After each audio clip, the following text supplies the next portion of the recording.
15 seconds to go.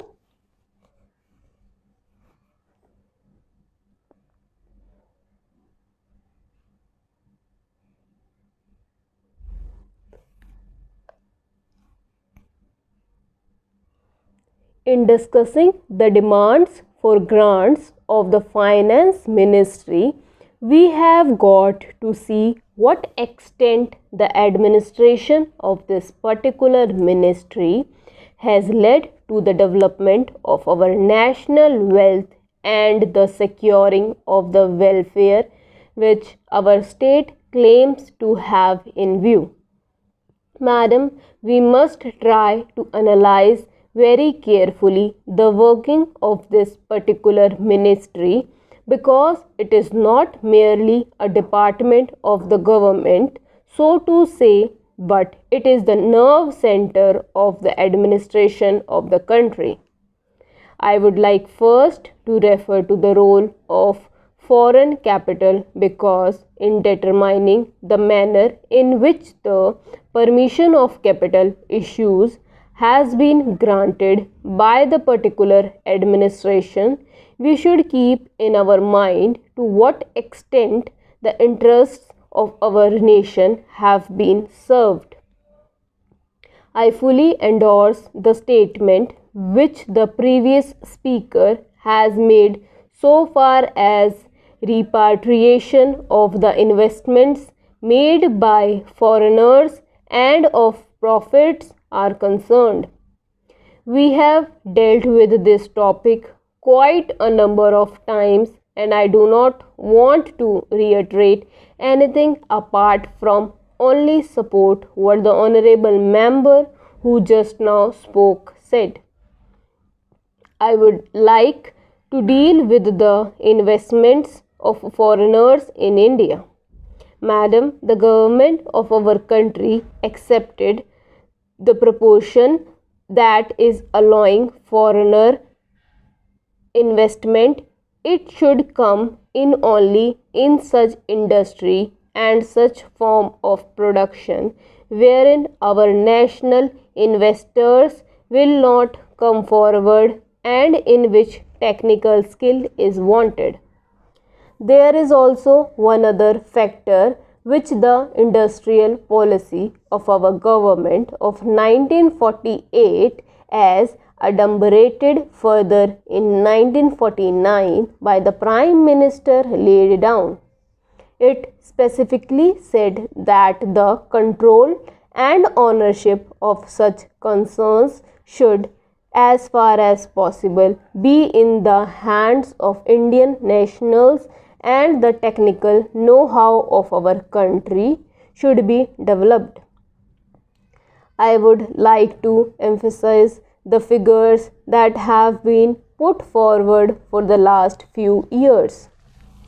From 1997 till the end of 2012 or the early part of 2012, it has been reported that rupees 19,000 crores of foreign capital have been allowed to be invested in our country.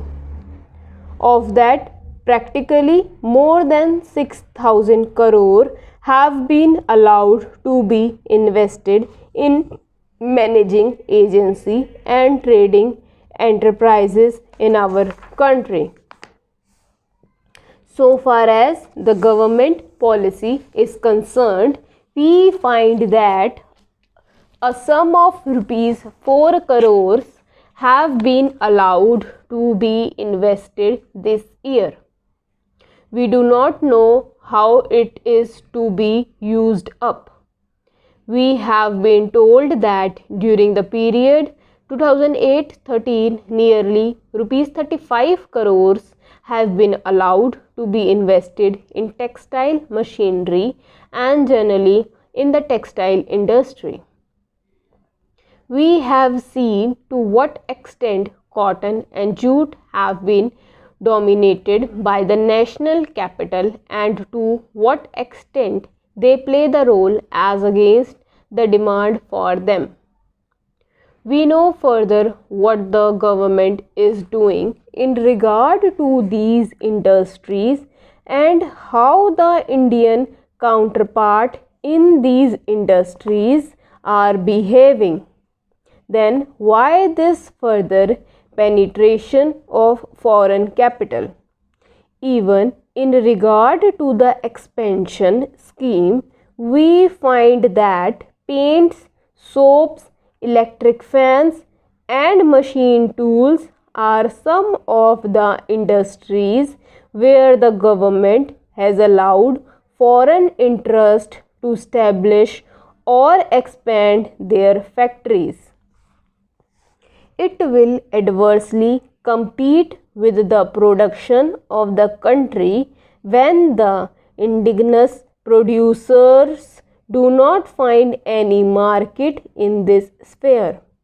Therefore, we have got to see to what extent the capital issue have been regulated by this government and particularly by the finance department so that the national well-being of the country could be guaranteed.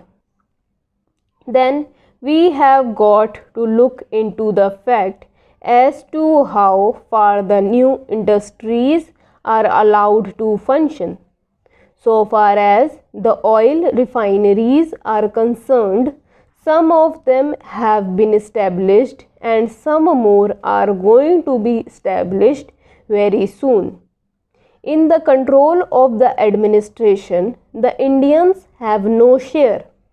There are only preference shareholders and they have no voice in the management. So far as the administrative aspect in these industry is concerned, the most important part of it is technical know-how. They do not guarantee that they will train the Indians. That means they say even after 20 years we will have to face the problem of the know-how in respect of the oil refineries.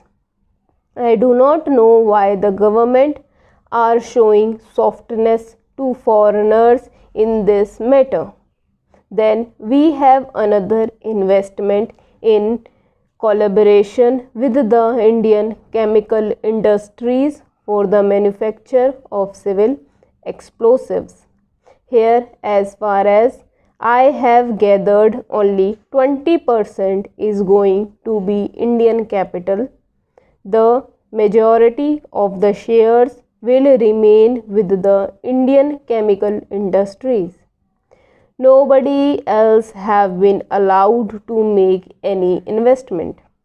It would have been better if other companies and private individuals had been given an opportunity to purchase the shares.